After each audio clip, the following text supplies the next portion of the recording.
I'm life and business coach Samantha Sifring, and this is the Online Business Building Mamas podcast, where you learn how to build a wildly successful business from home while raising kids.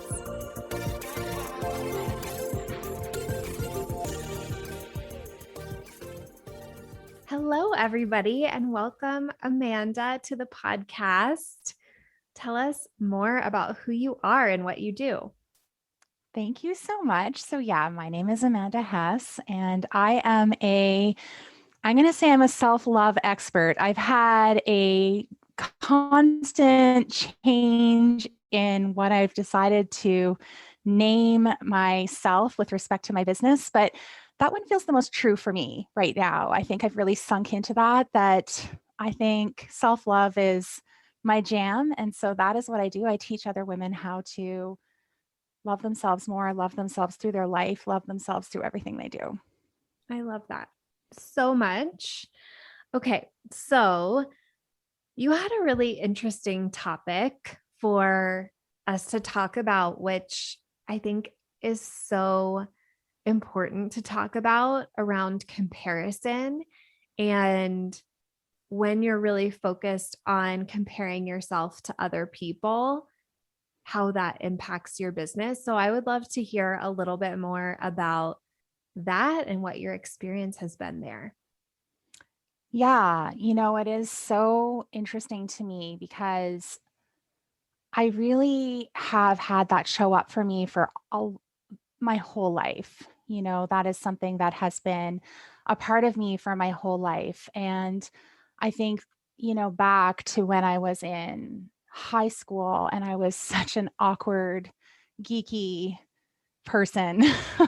It was a struggle. It was really tough. I was really severely bullied. And it's really interesting that I'm now 45 and that it's only, I would say, in this past year that I've really been able to start healing that for myself and how it shows up for me in different ways, how I think it's done. And then being in a group of women and being in your mastermind and having these very, very successful women in this group, in this room, in this space, and really wanting to belong and wanting evidence of that belonging to just sort of confirm that for me, having other people make it appropriate for me to be there, making it feel comfortable for me. And the reality is of course that's not where it comes from. Belonging doesn't come from other people, but like really deep down wanting that to happen. And so, being in that space and being in the mastermind and having some tough months where I wasn't meeting my goals, and then using other people's experience to basically tell myself a story that what I was doing was not enough, that I wasn't figuring it out, that I was never going to get it, and just comparing in a way that just shut me down. Mm-hmm. And Yeah, it I was, think this happens like even outside of masterminds, just, a lot of us have like business friends and peers, like people we certified with or met on Instagram or in Facebook groups or whatever. And there really can be so much around that. But isn't it funny, like how you talked about high school? I'm like, so much in the business world just like triggers all the high school and middle school thoughts. it's so funny, because you think back and I'm like, man, high school was a long, long time ago. And yet the pain that I felt back then, it can move in so quickly. And it cuts, like it hurts just as bad now as it did then. And I think it's so interesting because we do it to ourselves without even realizing that that's what we're doing. Mm-hmm. Yeah. We Cause just I give think that if you power would have away. like asked everyone in the mastermind for like their honest thoughts about you, they would all be like, we love her. She's amazing. Like that's just like the vibe of the whole group is so much support and mutual love and respect. And when you don't like claim that for yourself or allow that for yourself, then it's like it doesn't even matter what they're actually saying. You're going to find evidence for I don't belong. 100%. I mean, I think it's so fascinating when I think back too, because now I feel like I totally belong and I feel completely comfortable. But there was this time when even just, what's so interesting is how it affects how you show up, right? And it affects how you show up everywhere, not just in your business, but also in your personal life and also with your kids and also with all the things. And the more focused we become on that, and the more that we're looking for evidence of not belonging, and the more we find it, the less we are like, it's almost like we're not in our own body anymore. It's like we've taken a step outside of it and we're no longer participating in our life. And at least that's what it is for me. Yeah, I can definitely see that. And I think it's interesting how it really impacts all areas. I know for sure for me, I had a lot of stories like growing up and even as an adult around not having close friendships, people not liking me, not belonging, all of that. Like I was for sure the kid who was having lunch in the bathroom in high school. It was like not even the library, like not good enough for the library lunch. I was doing the bathroom lunch. And now I'm like, that's disgusting. I would never eat food in a bathroom. But I had other thoughts happening in my mind than cleanliness, I guess. And it really was something that carried through. I remember, like, as an adult, being like, I don't have any real friends. Like, I don't have any real friendships and don't feel like I have any kind of belonging with anybody. And like nobody sees the real me and like all kinds of stuff like that. And coaching is so helpful in this. Like the first life coach I ever worked with, it was all on this stuff. It was all on friendships and my relationship with myself and self-love and all of that. And I don't think that I could have built my business without doing that work. I 100% agree. And it's so funny you talk about eating in the bathroom because I literally remember in grade 10 eating in the girls' locker room because that was the only place that I felt safe and nobody bothered me there. So it's so funny that we have that similar experience. Um, I think that, yeah, coaching is such a gift. And I think back to before I had coaching and I did therapy and I did all the things. Like I did all of it and none of it really just worked for me. I could never quite heal that part of myself. And I also think like the beautiful thing about coaching is you keep healing. Like it's never done. Mm-hmm. It's not like you're a chicken, you're not cooked. Like you don't Yeah. just go, "Oh, I'm all done now. I get to move along and go about my life." It doesn't look like that, and I think that coaching is such a gift because you learn that lesson.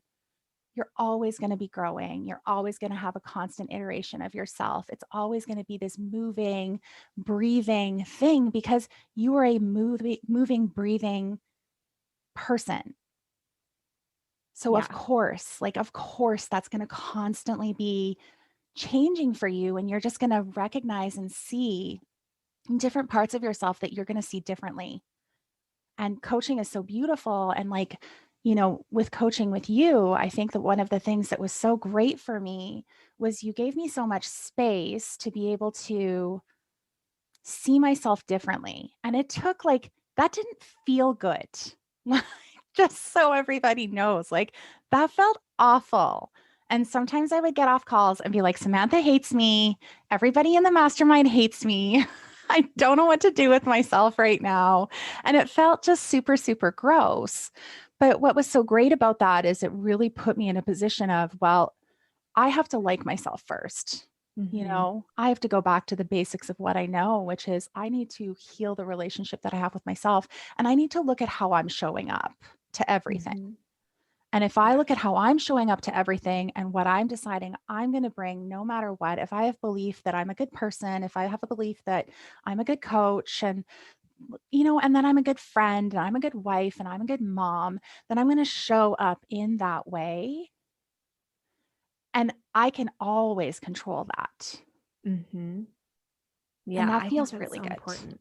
Yeah. So, so good. And I think that this is funny. The Samantha hates me and everyone else in the mastermind hates me because I also see like the flip side of me and my peers who will often be like, our masterminds hate us. All of our clients hate us. And it's just like, it's these old things. It's not even like related to what's factually happening in the moment. It is like that high school stuff, or even like further back child issues that we had, like messages that we took in as kids as we were growing up that our brain just offers now. It's like, hey, maybe this thought's applicable. Everyone hates you. You want to try that one on? And we're like, yes, it's true. Yes, I totally agree with you. I think it's interesting. Like one of the things that one of the biggest epiphanies I've had in this past year is that those thoughts will always be offered. They're never going to not be offered. It's like you have this buffet and you get to decide, do you want the Mhm. sardines or not? Yeah. Like you can take them and put them on your plate and think about how disgusting and awful they are. Maybe you like sardines and you don't think that at all, but you don't have to pick them up. Like you don't have to put them on your plate. You don't have to eat them. Yeah. Yeah. I took this implicit bias training recently. And one of the things that they said is like, the first thought that pops into your mind is how you've been raised, how you've been like socialized to be, what has been given to you by somebody else. And then the second thought, and then the actions you take, that's all on you. That is who you really are. And that was in the DEI context, but I think so applicable with thought work too, which I think it's all thought work. But I think with your relationship with yourself, it's the same. Like your brain may offer up, everyone hates you as the first thought. This is some programming that you've received along the way in your life. But the next thought that you have and how you show up and how you feel, all of that, that is what coaching can influence. And coaching can also influence those programmed beliefs too. But I think the initial thing is that like awareness and that moment of choice that can start to change who you are. Yeah, I think the awareness is so key because I think too many times we want to like race over it, like pretend it's not there. Oh, no, I mean, that used to bother me, but it doesn't anymore. I hear that from my clients so often. Yeah. Oh, but that's not a thing. And I'm like, oh, no, let's go back here. Something's there. Yeah, it wouldn't come up if it wasn't still there. I know I always try to like sell my coach on that as well. Like, no, no, no, I worked through that. And she's like, no, not so much because it's actually coming up again. It's so true. And we all do it because we feel like that uncomfortable emotion that comes with admitting that this actually still is bothering us, that we actually still have a thought that's coming through, or maybe even still a belief that this could be true. And to have to look at that is uncomfortable. And we don't want to be uncomfortable. And I know I don't want to be uncomfortable. Nobody wants to be uncomfortable. But the only way that you can grow into that bigger version of yourself or into that new version, and for me, like growing into the kind of person that can be in a room where, I mean, I was one of the lowest earners in our group, and just really being able to be in that room and show up for myself, I had to be uncomfortable. And I Yeah. had to recognize, that I feel like I don't belong, and that comes from me. Hmm. And I can like own that for myself and understand that even though it does come from me and it still makes me feel the feelings that I'm having, like shame or, whatever else I was feeling, like those feelings are still very real. And I'm allowed to feel them and they're totally normal and it's completely okay. And I can also consider that other things could be true and that I can always control how I show up. Mm-hmm. Yeah. Um, I want to talk about this, like being one of the lower earners, because in any group, there's going to be lower earners.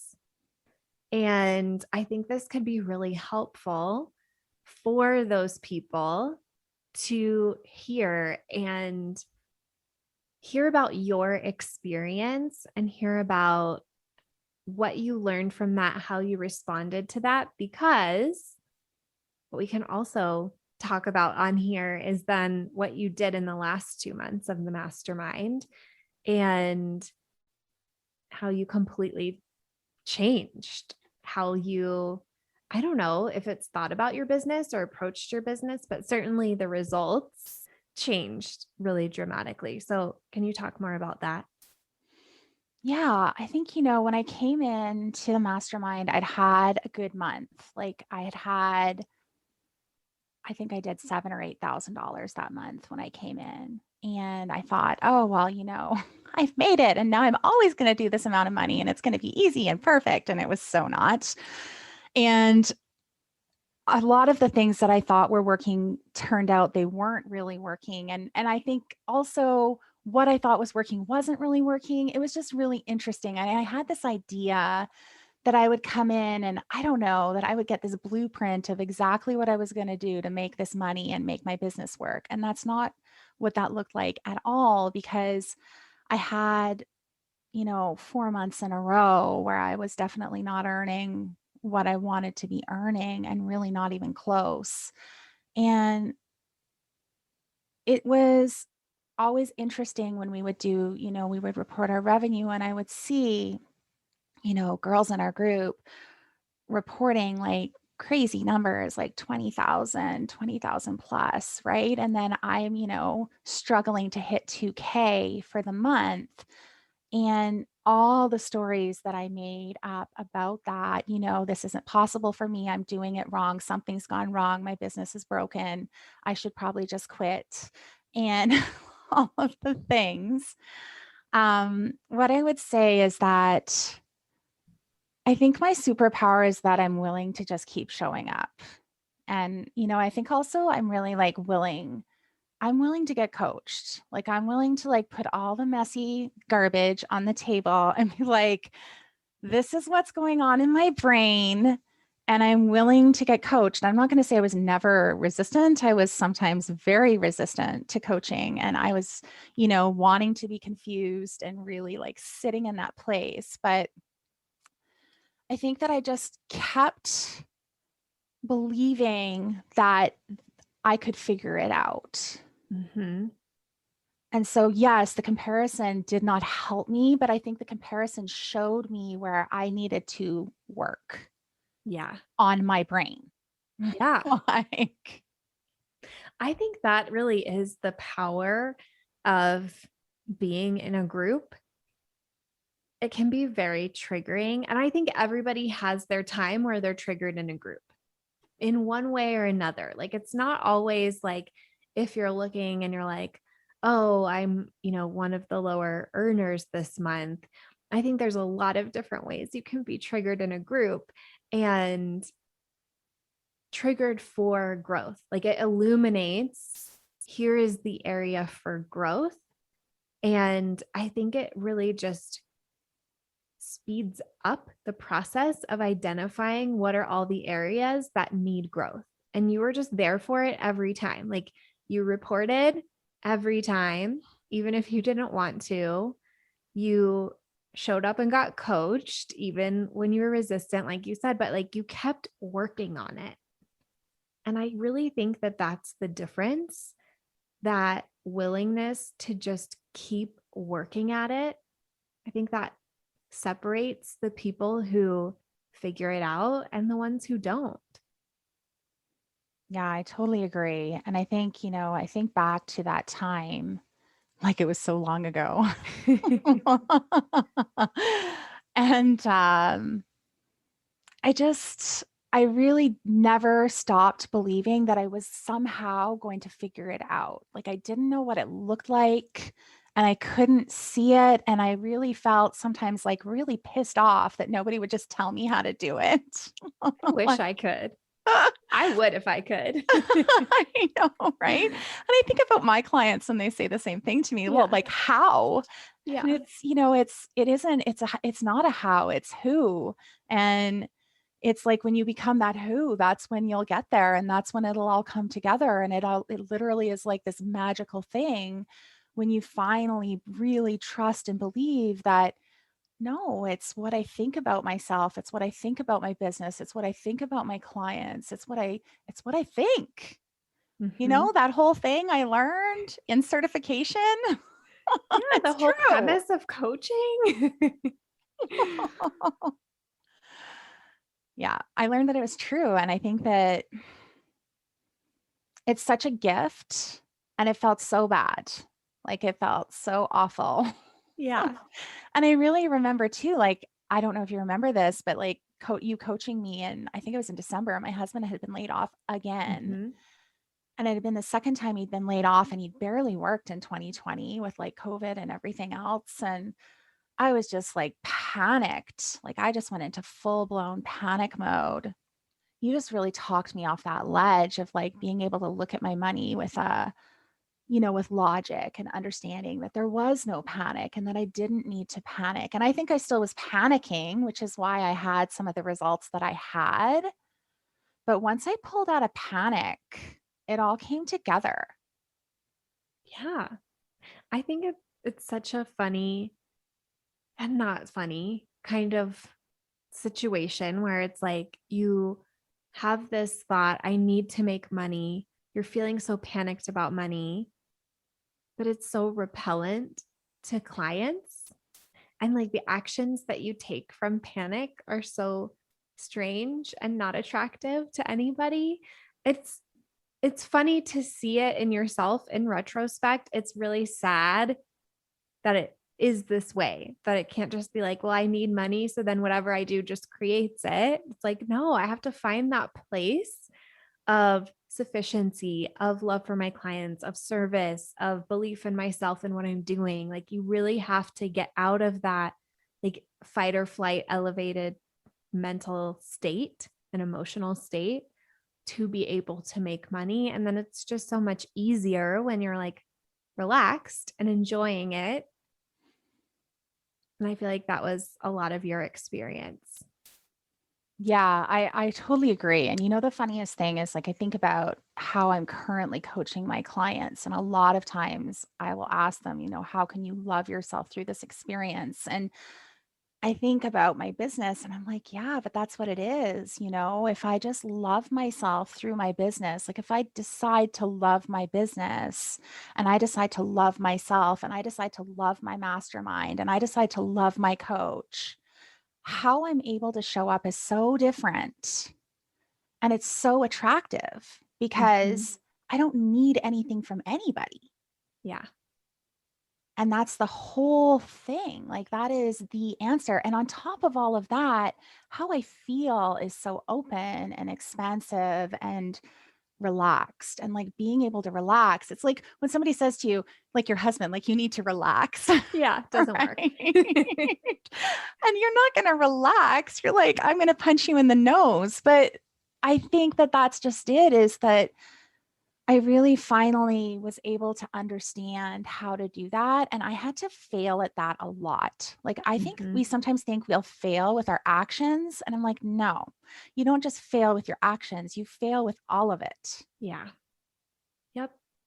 And like the actions could be so right and not work when the thoughts and the feelings fueling the actions are not what they need to be. Yeah, because the way you do them is going to be completely different, right? Yeah.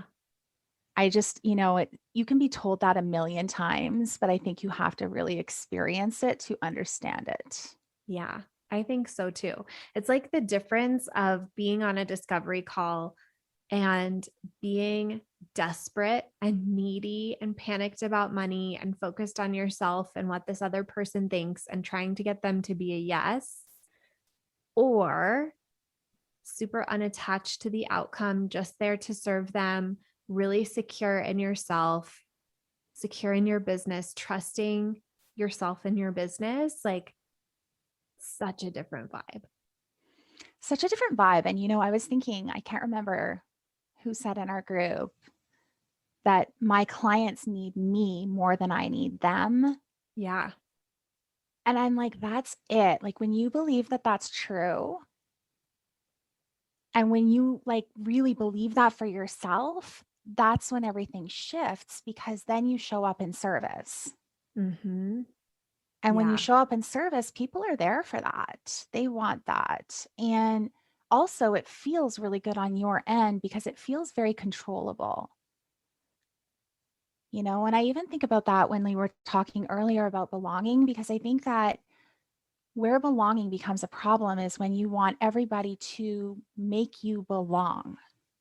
And instead, it's like, just, I don't need you to make me belong. I just know that I do because I belong to the people that are supposed to be around me, the end.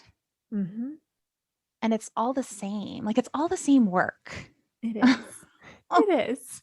It could be like personal life, business, friendships, marriage, like it's all the same principles and work. Yeah.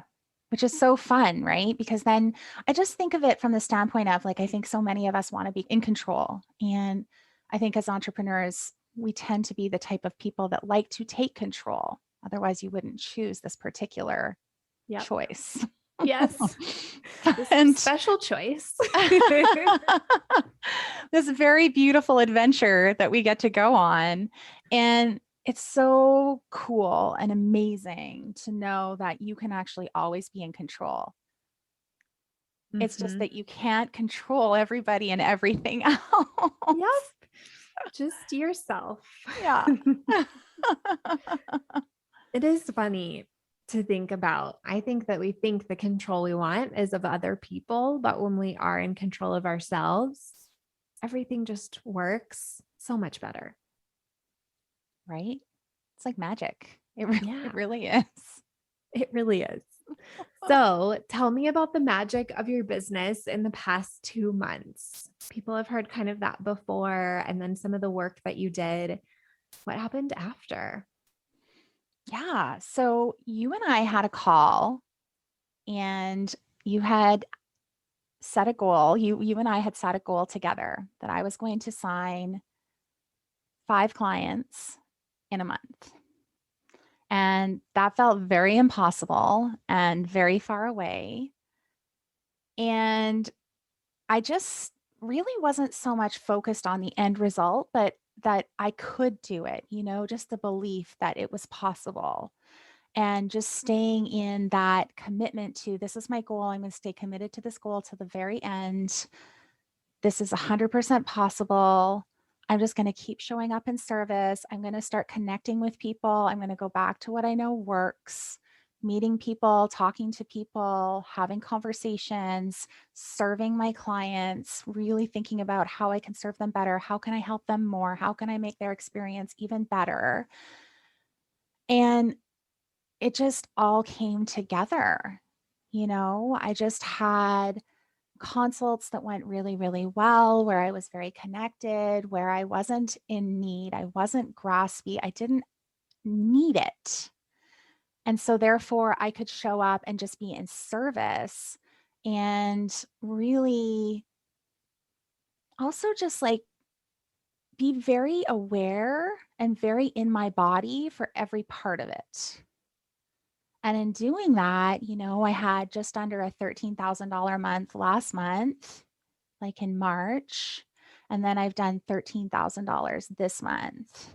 And that feels incredible to know that I could set a goal and achieve it, and I could redo it again the month after. Mm-hmm. I think that's so important. Once you hit a goal, to do it again and to really build up your belief that I am the one who creates all of this. And this is just what I do. Yeah. And I'm not panicked about it. When I don't have a consult on the books, I'm not freaking out. Like I do have this underlying belief that another consult is coming. And they keep And coming. they just keep showing up. Like all of a sudden I get an email like there's a consult booked, and then I'm excited about it too, and I have a really good process that I like walking into consults, and I make sure my mind is super clean before I walk into a call.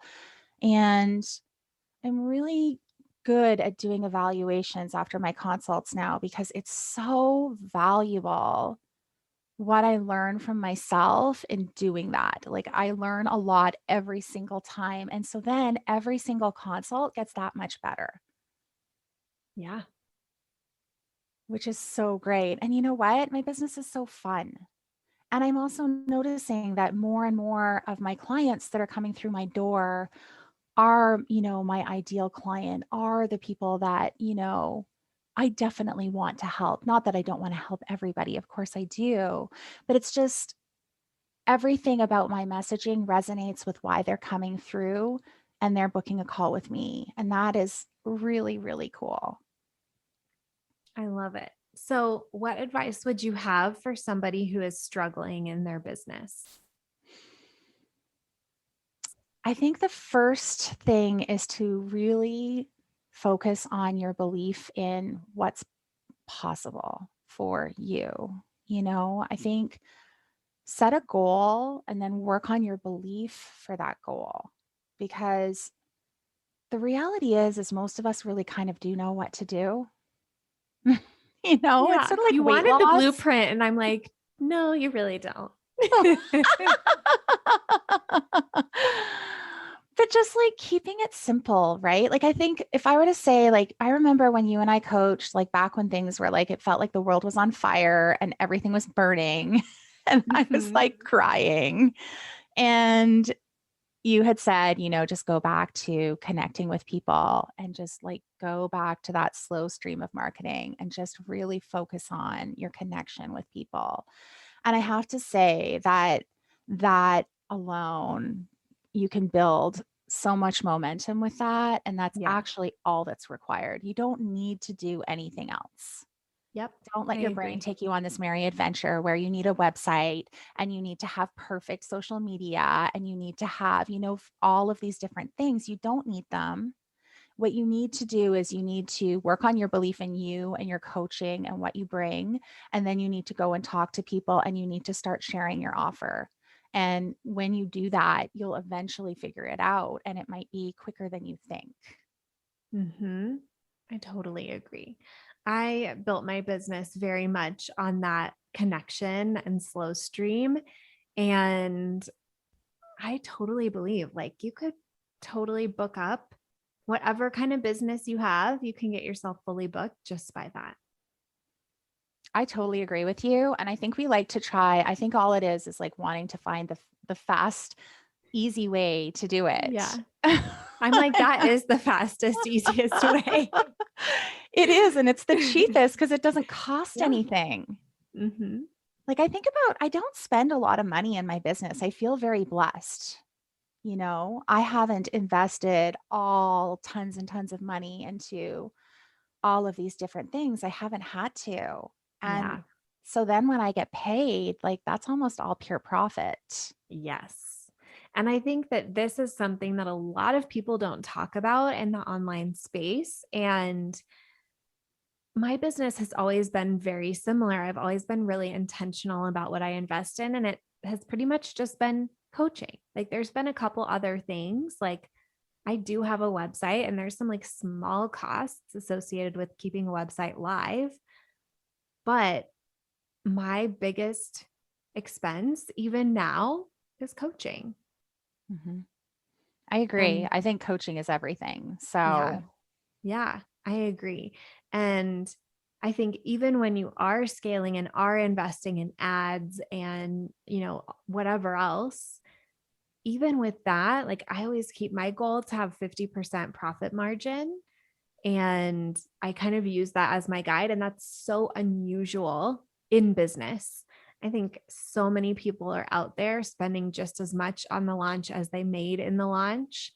And the reason that I love teaching the slow stream and I love teaching organic marketing and selling through connection and all of that is because you can then make so much more. You can have such a higher profit margin, which sets you up so well, like in every way. Yeah, I totally agree with you. I think that you can also get really bogged down. I mean, I've done a lot of different programs over the years. Like, it's not like business is new to me. Coaching is fairly like, I only started coaching in May of last year.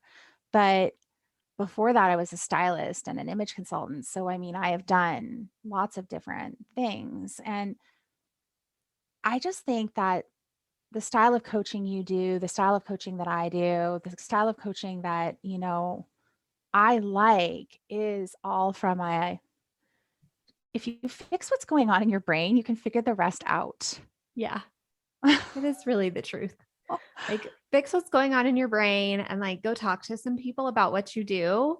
You'll make money.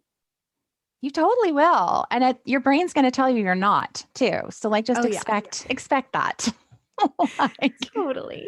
It's your so brain's going to be like, funny. it's on fire. Everybody's burning. This isn't working. This is terrible.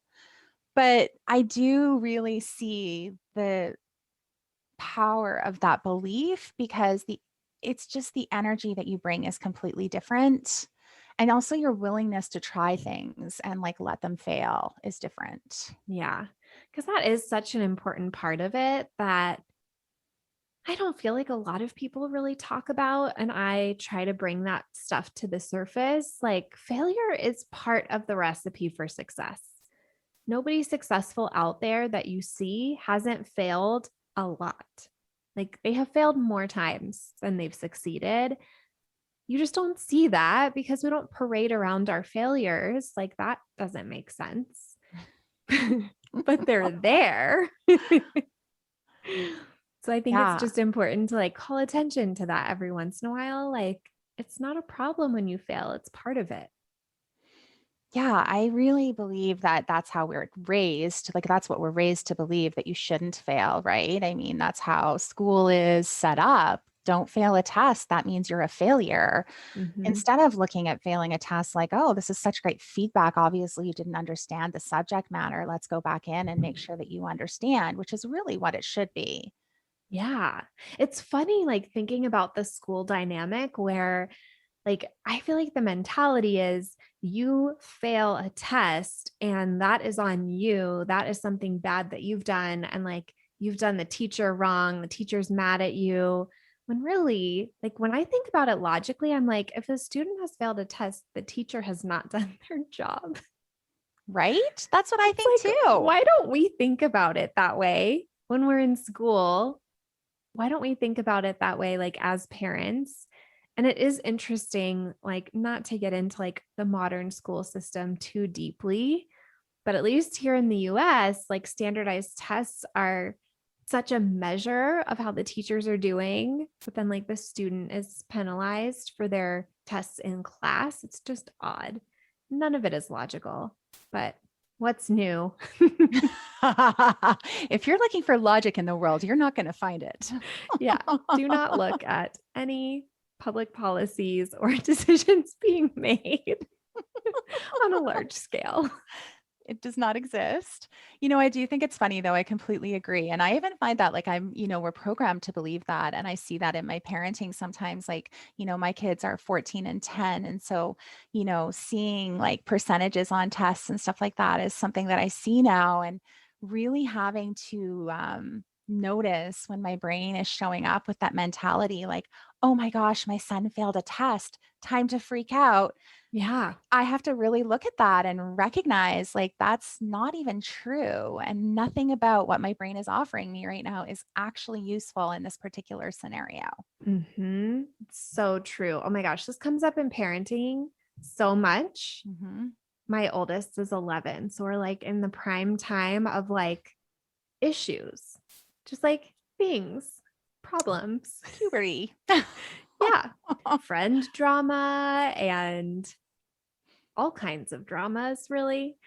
And it's really interesting finding myself reacting to it and having thoughts about it and making it mean so much. And then realizing, like, this is exactly how it's supposed to happen. Like, this is his time to fail in as many ways as possible so he can learn as much as possible right now and go into adulthood already having learned all of this. Yeah. And don't you think it's such a gift, though, that you have that perspective? I don't always. This is the after coaching perspective. But yes, it is a gift that eventually I get there. I don't think any of us always do. And I think we do go back to our like route response. And especially Mhm. because if your parents, like my parents, were very authoritative, and Yeah. I was an A student, and it was expected that I be an A student, and it was expected that I go to university right after high school, et cetera, et cetera. So I hear my dad come out of my mouth for Mhm. sure. Yeah. But I think where the gold is like the recognition and the ability to have that awareness and go back and have the conversation. And I Mhm. think that that's such a gift because I don't know about you, but I just know about my own upbringing. That didn't happen. Yeah. Like, Yeah. Absolutely. I know. I can for sure think of examples, but I don't need to be disparaging people on my podcast episodes. But yes, I'm in agreement. And I think we model who we want our kids to be when we're willing to have those conversations. I think what's so great is like really noticing that we get to we get to create the life we want to have, and we get to create the parent we want to be, and we get to create the business we want to have, and all of that is at our disposal. And I think the biggest part of that is like not beating yourself up all the way through it. Yep. And like, kind of coming back to what you had said to me, I mean, about what I would say to somebody starting their own business, like put the beating stick away. Yeah. You don't need to beat yourself up. It's fine. Nothing has gone wrong. If you haven't made money and you've invested a bunch of money, nothing has gone wrong. It's completely fine. You will figure this out. Just keep on believing. Yeah. I love it. And I love, like, just having seen you through that whole process, seeing you in the place where you were telling yourself, keep on believing, and now seeing what you've created. It's just so fun to see both sides of that. Like, I think our brains, when they hear the keep believing message, want to be like, well, that's delusional. Surely there's some point where you would quit, like those types of things. Like sometimes people will ask me, like, when do you know that it just isn't meant for you? And I just love that you were like, no, I'm just going to keep going until I have created it. And that's that. And then you have, and it's just so inspiring to see that. Thank you so much. You know what? I think that sometimes that belief is like a hair. There's a hair holding you to that Yep. belief. It It is. is so thin and flimsy and barely there. But you're holding very tightly to that hair. Yeah. And I think really I think what's great too about when you're in that space and investing in coaching is that you need somebody who will not so much be in your corner, but be able to show you the whole picture. And if you try to do that with your friends and family, that's going to be a lot harder because they're not going to see that big picture. And coaches, a good coach like yourself, like they're going to see it and they're going to keep showing it to you. Like, no, no, no, no. Like you're like focused in on this little piece and like you need to look at the whole picture. Mhm. Like, Yeah, so true. All right. Is there anything else that you wanted to share that you didn't yet? I don't really think so. I mean, I guess the only thing I would say is that the more that you can love yourself through it, the easier it's going to be. Yeah. And it's not about all the actions. Like, yes, for sure, like get the information, make sure that you're doing things that are going to be bringing your business forwards. But it's really and truly all going to come together the way exactly it's supposed to. And if you can trust in that, you're going to save yourself a lot of pain. Yeah.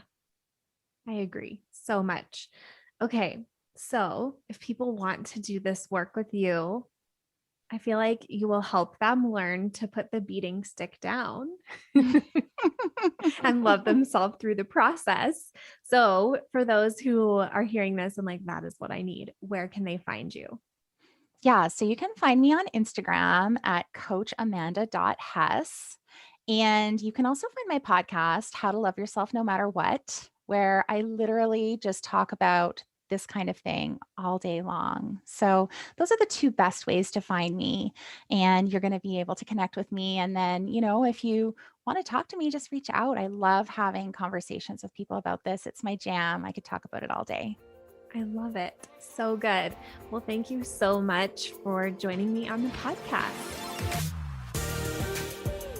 If you like this podcast, I want to invite you to coach with me over in my program, Mama to CEO.